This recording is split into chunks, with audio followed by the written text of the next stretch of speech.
জুনের ফিফা উইন্ডোতে ইকুয়েডর ও প্যারাগুয়ের বিপক্ষে দুটি বাছাই পর্বের ম্যাচ খেলবে ব্রাজিল।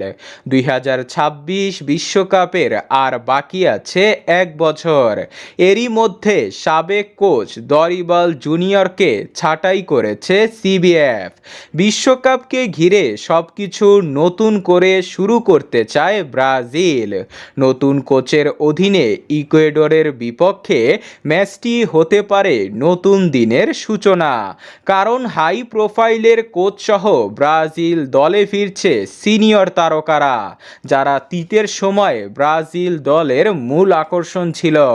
দরিবালের অধীনে তাদের থাকতে হয়েছে বাহিরে। ফিরছে ব্রাজিলের সুপারস্টার নেইমার জুনিয়র, যাকে ঘিরে হবে সব পরিকল্পনা।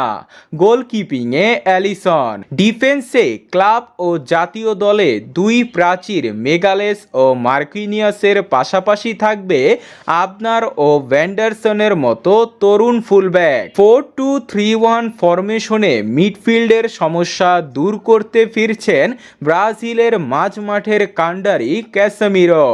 আর কোনো অজুহাত নয়, গত ম্যাচের পারফরমেন্সে তাকে জাতীয় দলে ডাকা উচিত। লেফট উইঙ্গে ভিনিসিয়াস জুনিয়র, রাইট উইঙ্গে রাফিনহা ও প্লেমেকারে নেইমার সহ লাইন আপে আছেন রিচার্লিসন। ইউরোপ কাঁপানো এই তারকারা এবার ইউরোপিয়ান বিদেশি কোচের অধীনে মাঠ কাঁপাবে, আর বদলে যাবে ব্রাজিল দল।